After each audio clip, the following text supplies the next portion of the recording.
Hi, I'm Priscilla Candell, here to share my love of the arts with you.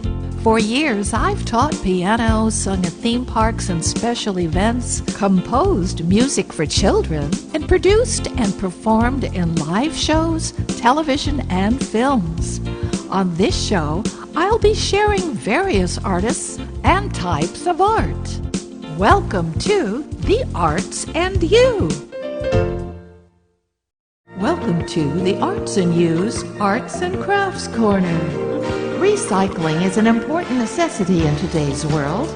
Turning unwanted items into art is a fun way to help the environment. Lee Jean Lin didn't begin as an artist, but found art was a creative outlet that inspired her business, The Art Experience in Torrance, California.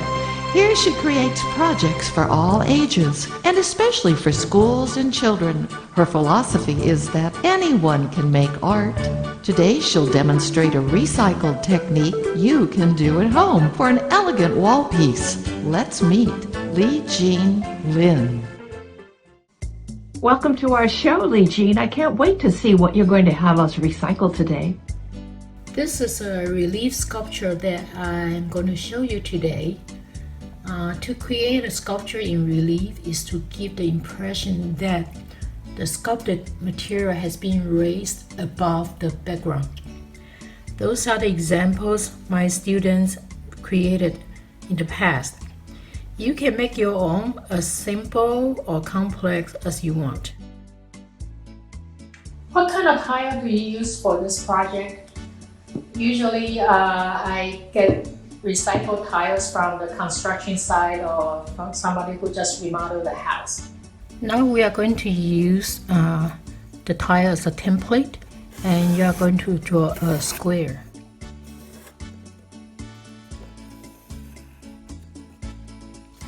Now you have a square on the paper, and then we set it aside.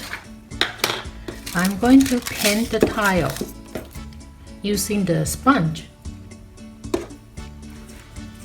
There are two sides of the tile.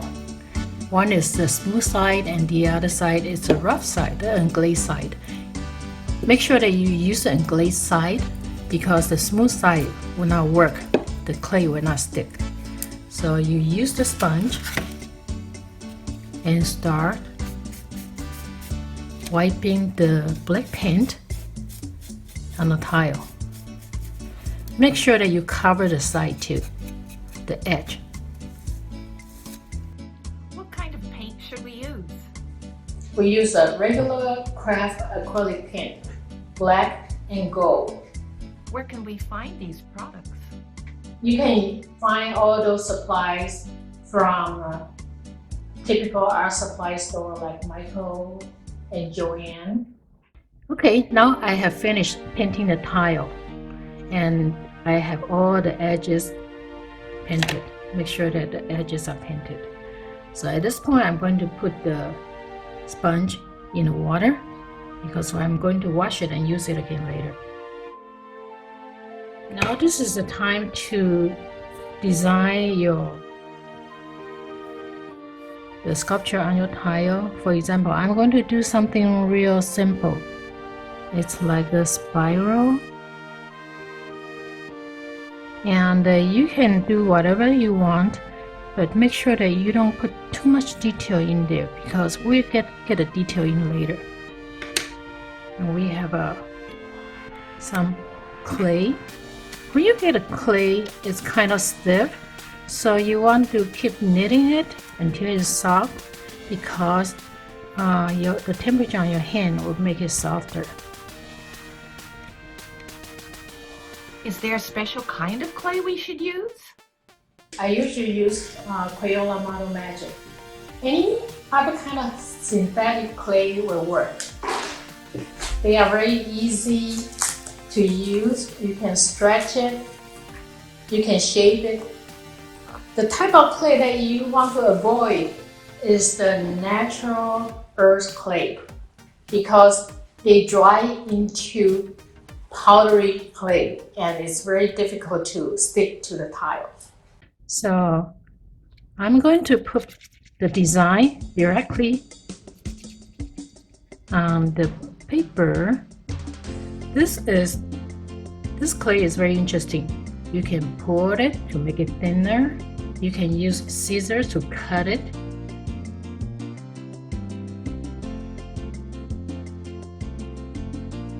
So I'm going to put the clay on top of it. This is kind of long and difficult to work with, so I'm going to pinch it. And I'm going to lay out my spiral on the paper first.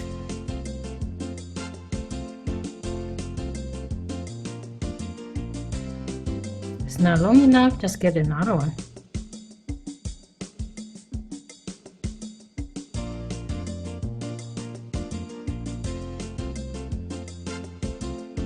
Okay, here's my design.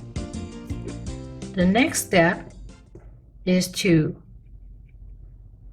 put the clay on the tile. How do we do that? We line up the tile with the square on the paper, put on top of it, and then flip the paper.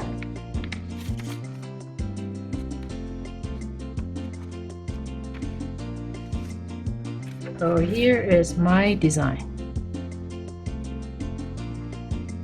If you are concerned that the clay may not stick on the tile, one thing you can do is to use the black pen as a glue to glue it on the tile. You can also use white glue.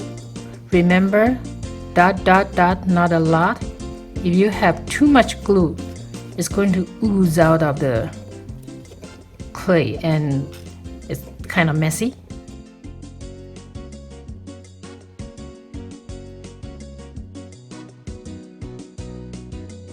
Now you can do some fancy design on your spiral, on my spiral. Okay. So what I can do is to I can use my pencil to do the design, or you have craft stick, you can use it too.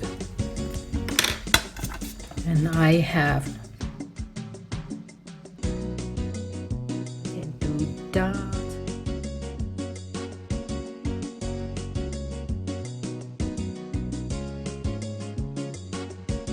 Texture is very important. The more textures you have, the better it looks.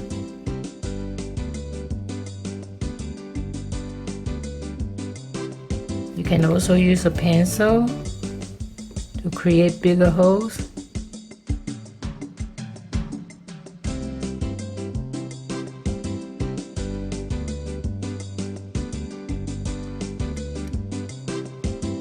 If I feel that I have a lot of empty space around my spiral, you can get more design in it.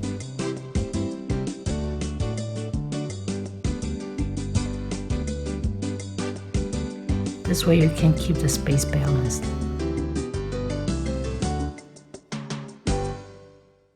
That looks like fun. Now I'm going to use the sponge. Make sure that you wash the black paint out of it completely. And then you're going to dip your finger. You get a little bit of gold paint. You don't want the sponge, you don't want to put the sponge on the gold directly because it's going to create blobs. We need just a tiny bit of gold paint for this project. Spread it out to avoid the blobs. And then you sponge it everywhere. You don't want so much gold that the black disappear. Then the project's not as interesting.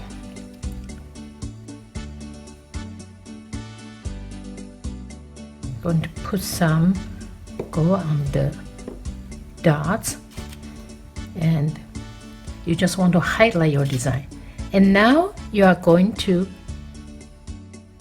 sponge on the background too. You want most of the gold to be on the design. The background needs a little bit of gold so that the design is not sitting on a piece of black tile. They look better if you have this background sponge too.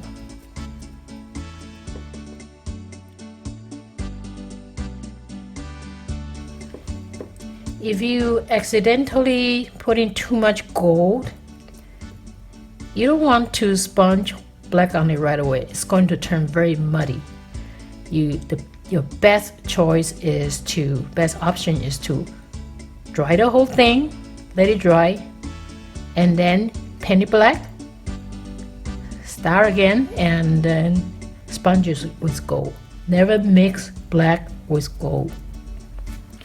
Okay, this project's done. You can do whatever design you want. Just make sure that you don't have a lot of small detail design right at the beginning. All the texture I put in later. Thank you so much for being on our show and sharing all your talents. I'm sure we'll have you back again. Thank you for having me. I'd love to join you again. Stay tuned. There's more coming on The Arts and You.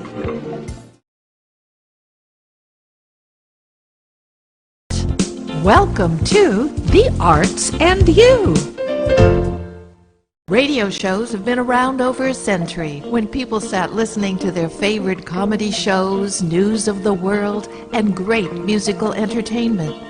Many stars became famous for the recorded music as DJs spun their discs and lively tales to loyal listeners around the world. With the onset of the internet, a whole new group of radio networks arose.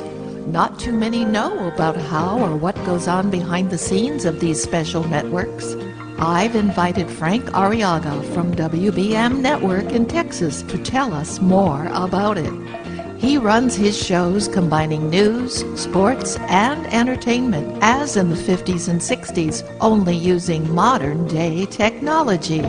Unlike bloggers who write and read their thoughts and opinions, these broadcasters report on real-time events.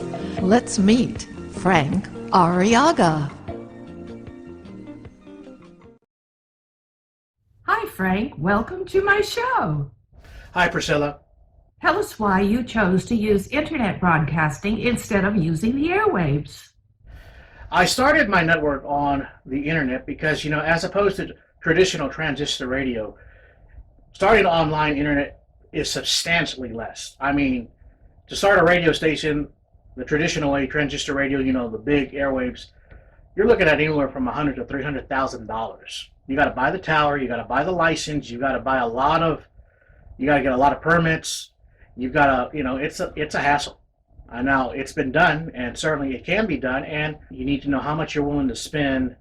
And certainly, in my case, streaming, if you're going to stream something live, it's good to do your homework, because each and every individual streaming services has their own requirements and their own information in terms of how they do things. Now, if you're planning to play music, then you will need some kind of licensing, because, certainly royalties are something that's always a problematic issue.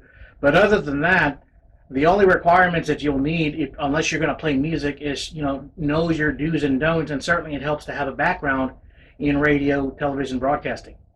What are some of the fees you incur in order to have an internet radio broadcasting station? You need to be able to pay streaming, and of course, obviously, in my case, and I'm pretty sure it's well documented with the other panel, that if you have a website, certainly website cost, starting up the website, there's a lot that goes into that. So being able to pay your monthly bills when it comes to, in terms of being able to be on the air, a la being on the internet, that's what you need to do in terms of special fees and stuff. But what about special equipment for a broadcaster to use? This is a bull-ring mixer. And certainly there's different styles of mixers out there. So obviously you need to have a mixer if you're going to be doing any kind of remote broadcasting. Now, if I can point out a picture here, that's the bread and butter. That's the microphone you need, especially if you're doing podcasts at home. You need a computer to be able to transmit it. You need, microphones like what I just showed you. And certainly if you have XRL cables, you want to have plenty of those, and a mixer or multiple mixers in case you're planning to do remote broadcast. I'm very happy you are broadcasting my radio internet shows for children. Where else do you find talent for your shows? Of course, there is Facebook, and if you're fortunate to be under any sort of association of broadcasters, depending on where you live, that's always a viable tool. But for me, LinkedIn.com has been a huge source, and I'm very grateful for LinkedIn. That's great. Now, as in any job, there must be certain struggles for you to succeed at this adventure. Well, the struggles that I deal with, obviously, convincing people to listen to the station, trying to get, advertisers and sponsors to buy into it. And of course, then, depending on what you're broadcasting, like in my case, sports, living here in the state of Texas, it's a struggle, dealing with school districts and other competitors out there that are trying to vie for the entertainment dollar. Oh, I can understand that. No question about it. Sponsors, advertisers, they pay the bills. Without sponsors and advertisers, you can't pay people. You can't buy certain equipment. You can't do certain things that you would like to do or be creative. But it's sponsors, advertisers, and depending on what kind of station or your style, I'm sure there will be many times where even in some cases people have like special arrangements with people, like a fan club of some kind, and you pay into it. Frank, what advice would you give to anyone who wants to become a live broadcaster on the internet? Be yourself. Believe in your product. Try to stand out. But above all, have fun. Radio over the airways is still important if you're listening in your car or on your home radio. But if you're on your computer or taking a jog, it's very nice to have internet radio as a nice alternative. As parents become more concerned about too much screen time for their children using computers and television and Zoom for their education and entertainment, maybe we should encourage them to use their ears and imagination more by listening to the radio. Let's support our internet radio entrepreneurs. Thank you, Frank Arriaga of WBM Network.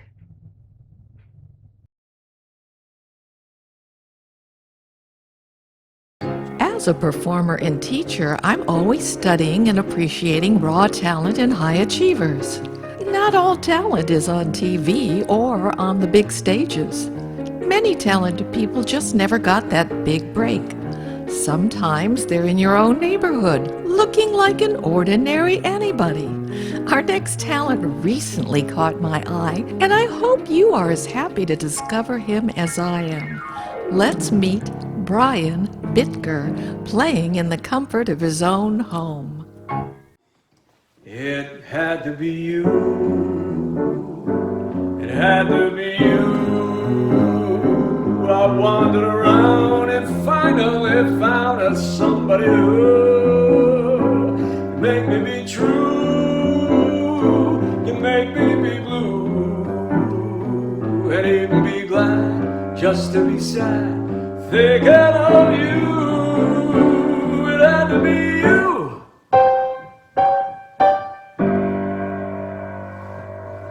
Hi, Brian. Tell us how long you've been singing and how you got started. I've been singing as far back as I can remember. First memory is my mother had me in a community variety show in which I sang "Take Me to the Church on Time" from My Fair Lady. And from there on, I was exposed to all kinds of music, from Motown to musical theater, sang in shows, sang in bands along the way, and just gravitated towards the jazz standards and the Great American Songbook, and been singing that material for years. Well, that accounts for your great style. You also have such a wonderful voice. Did you study voice, or are you one of those natural-born singers? Thank you. Oh, no, I appreciate that. But I did have vocal lessons over the years, and I took them very, very seriously. I had some great teachers and coaches along the way, just fantastic. And but I attribute the fact that I do have that big sound when I need it, to the fact that I stuck with my vocal exercises and I did them day in and day out. And that commitment really paid off. You know, besides practicing songs and learning tunes and all, the exercises are vital. But I remember every chance I had, I did it. I literally drove my cousin absolutely crazy on a backpacking trip that we took to Europe after college. In that at all times during the day, I'm doing vocal exercises, vocal eases constantly, and we could be visiting the Eiffel Tower in Europe, you know, the Leaning Tower of Pisa, and there I am doing my vocal exercises. So I think that's why he never traveled with me again, quite frankly, I think, but that's not true. But anyway, yeah, I've been sticking with those exercises, and I love my lessons, yeah. Sounds like your mother encouraged your music. Did she have to push you to practice the piano, though? Well, you know, early on, I remember that I would hear her play classical music a lot in the house, and I kind of developed my own interest, and so I started taking some lessons as a child, and I remember I wasn't as dedicated until years later when I started singing, and that I came back to it, and I wanted it again as that accompaniment instrument, right? As I mentioned. So at the beginning, you know, I had to get pushed a bit, but then not at all. I loved it so, and every chance I had, I sat down and I started learning my tunes to support my vocals. So it is my secondary instrument and an instrument that I love dearly, yeah. I know what you mean. Nobody ever pushed me to practice either. I just loved it so much, I wanted to do it. Now, I notice you're playing without music. Are you memorizing all your songs, or do you play by ear? I memorize material, yeah. Basically, that comes from my singing, that you memorize everything as a vocalist, and I treated piano in a similar fashion, that I wanted to just be able to memorize all my tunes that I do. And, you know, it was a situation, I was around the piano a lot growing up, and what it became for me was my accompaniment instrument, so that I could back up my vocals. And I worked extremely hard to be able to accomplish that, right? And so that's why, you know, you basically see it basically memorized. I don't like to look at anything. I hear a big city voice there. Have you lived anywhere besides L.A.? Big city sound, huh? Yeah. I've lived in mostly big cities, and I've sung in all of them. So, but yeah, as a kid, I grew up in the suburbs of Detroit, Michigan, and from there moved down to Miami, Florida. I was down there for a number of years.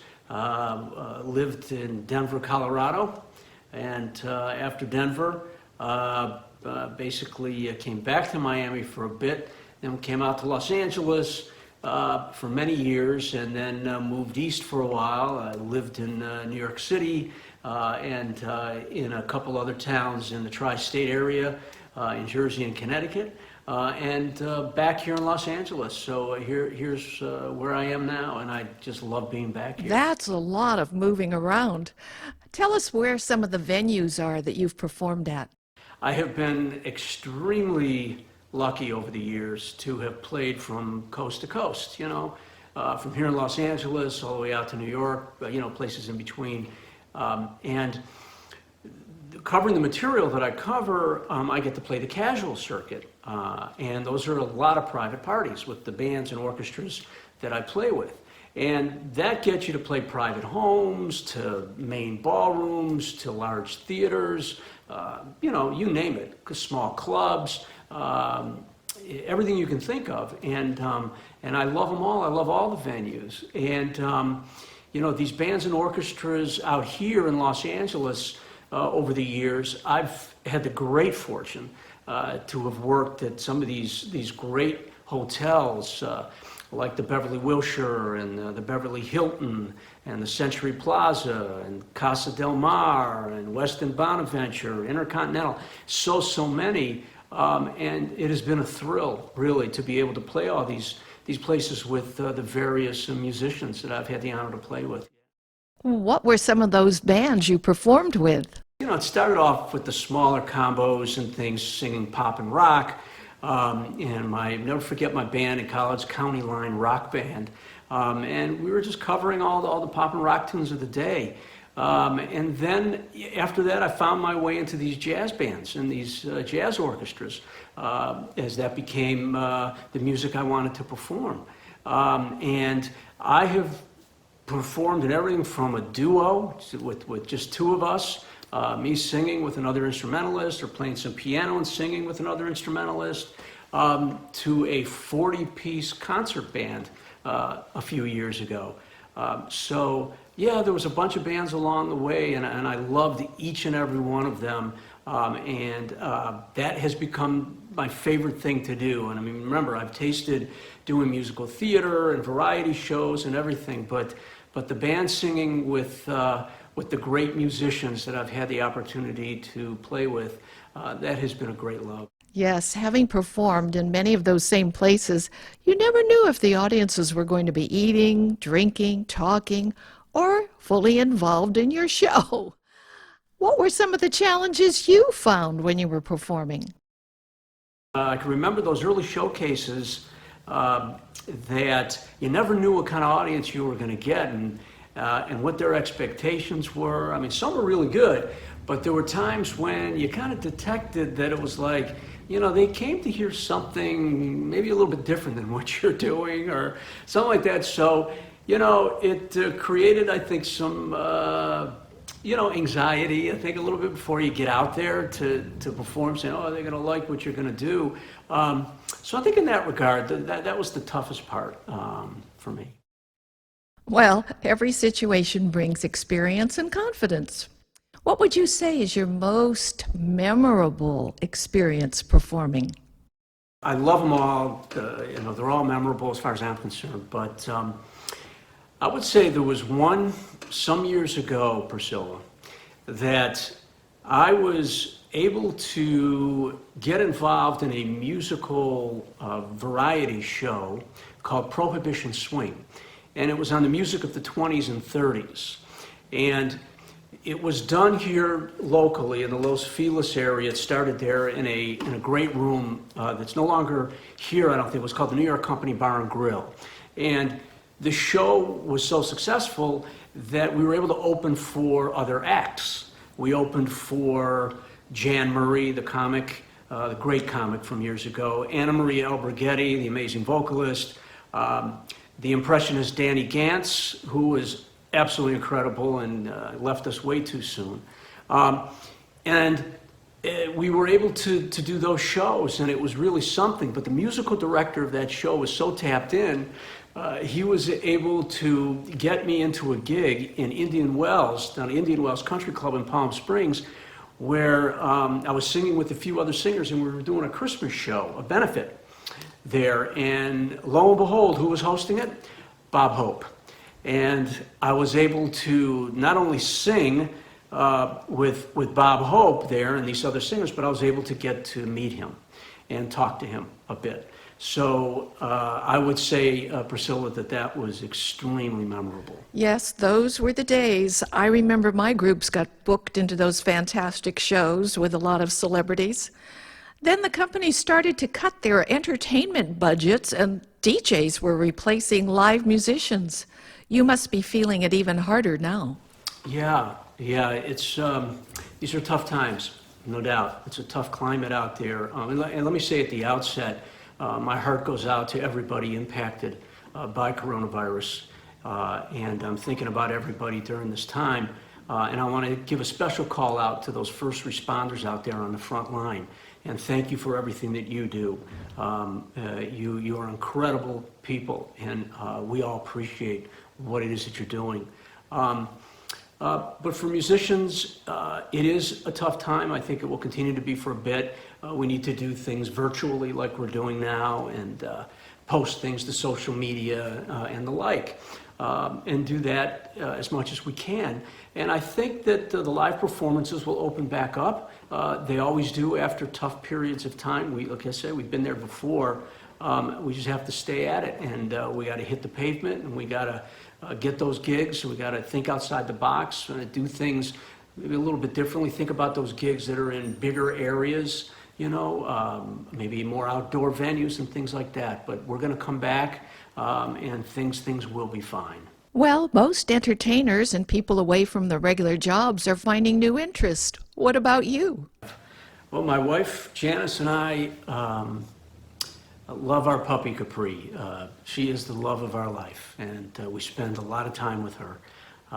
So we just love having those moments with our dog. I love the outdoors. I go out as much as I can. I take my walks, I jog, I hike, I just get out as much as possible. I love taking drives in the car.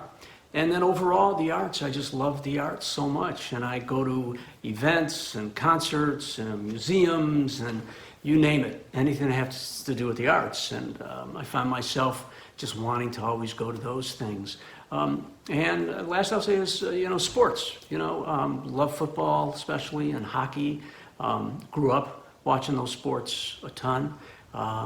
And then reading and keeping up with current events. Is there any advice you'd like to give any aspiring musicians and singers out there? Take it really seriously. Love what you do. Just love it, okay? And treat that instrument with respect and take very good care of it. And practice, practice, practice, rehearse.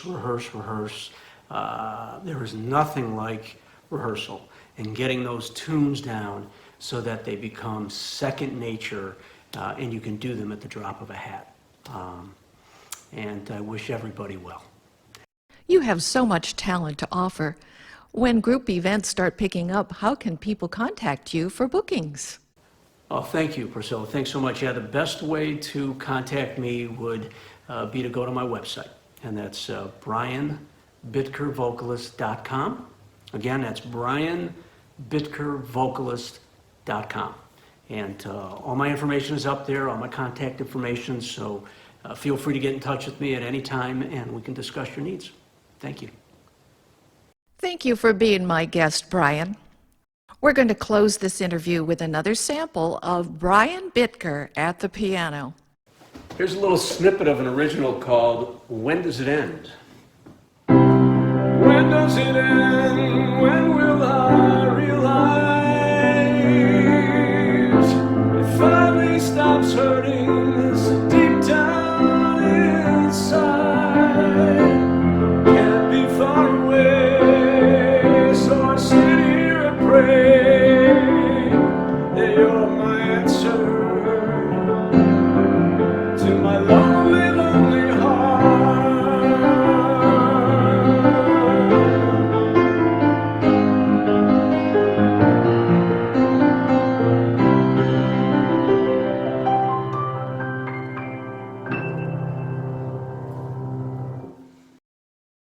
Be sure to join us on our next show with more arts and artists on the arts and you.